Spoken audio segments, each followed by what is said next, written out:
Good morning, Parkland. The week is almost over. Just one more day to go. Today's weather will be cloudy and 70 degrees. Please stand for the Pledge of Allegiance.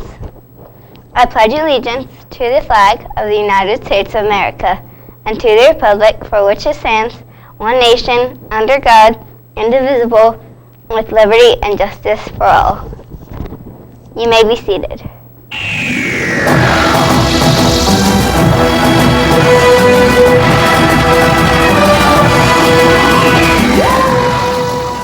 We would like to thank Mrs. Claxton for sending us today's aerospace fact of the day. Do you know why rockets take off close to the equator? The Earth spins on an axis that runs through both poles. This means that the poles experience little to no rotational force from the Earth, whereas the equator experiences the maximum possible force.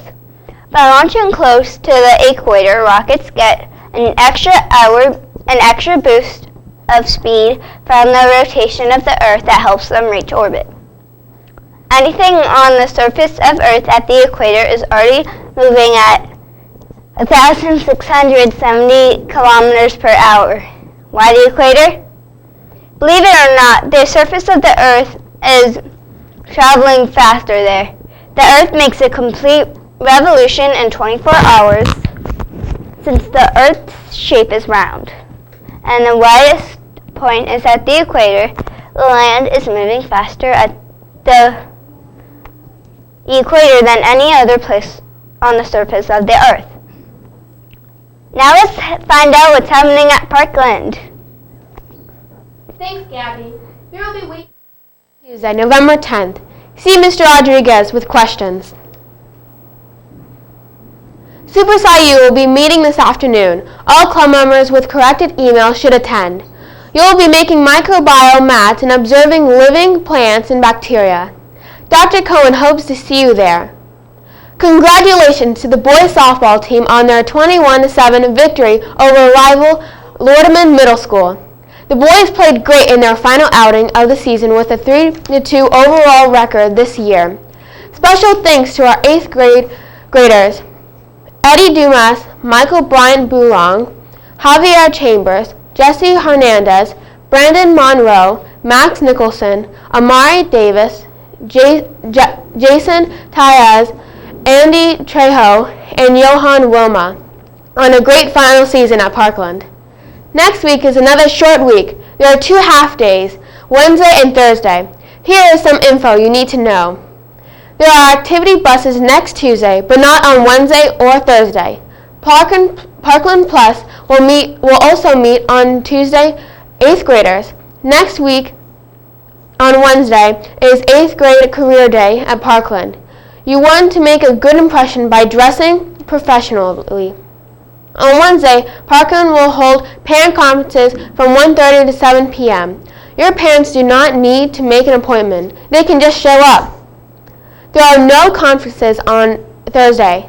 Finally, since Wednesday and Thursday are half days next week, the day ends at 12:30. Make sure your parents know to pick you up on time. Now here's Gabby to tell us about an iconic board game. Thank you, Maria. Today is the 80th birthday of the game Monopoly. Monopoly involves the buying, selling, and development of the land until it reaches the domination of the market by a single entity. In other words, you need to be the first player to own more land and have more money than anyone else. Sometimes games of Monopoly can take hours or even days to play. The game Monopoly was published and officially launched by the Parker Brothers Game Company on this day in 1935. Check out the history of this iconic game. A woman, Elizabeth McGee, invented the game in 1903 as a protest against big money of the Gilded Age. She called her square board, complete with a go-to-jail space, the landlord's game. How did it get away from her? So it gets a little complicated. She patents her game in 1904, and it spreads as a folk game. It goes viral, like turn-of-the-century style. It's played in Boston, in New York, in Philly, and as people are playing it, they're making the board their own. By the early 1930s, the Quakers of Atlantic City renamed spaces on the board with iconic properties like Boardwalk and Park Place. By then, the entire game had changed. So who came up with that name Monopoly? When Lizzie McGee creates the landlord's game, she talks in her rules extensively about monopolies and anti-monopolies. So it's not long, almost immediately after, people start calling it the Monopoly game. It was the height of the Great Depression when an unemployed Philadelphia man named Charles Darrow discovered the already popular game through a friend of his. He made his own version, and on March 19, 1935, he sold the rights to a game maker. This is the original game that Charles Darrow gave to Parker Brothers. Hasbro's Vice President of Gaming Marketing, Jonathan Berkowitz, showed us this version, printed on the back of a tablecloth, displayed at the company's headquarters in Pawtucket, Rhode Island. Over 1 billion people have played Monopoly around the world. It's in 114 countries and 47 different languages. So it's a very, very global game. Hasbro acknowledges that Monopoly was inspired by Lizzie McGee. But since her death, her story has largely been lost to history. Charles Darrow is the one who rolled the dice and got all of the credit. Wish these students a happy birthday.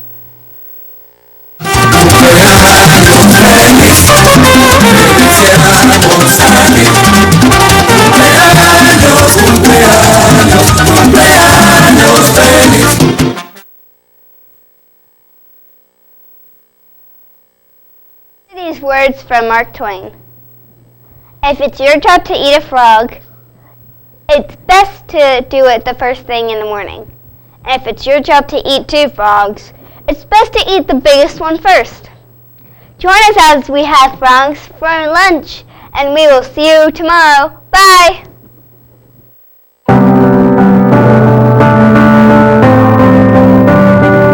They used to tell me.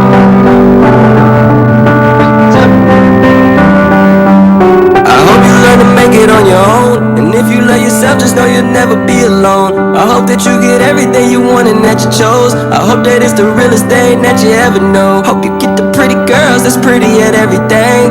$1 million cribs, having $1 million dreams. And when you get it all, just remember one thing. Remember one thing. That one man could change the world.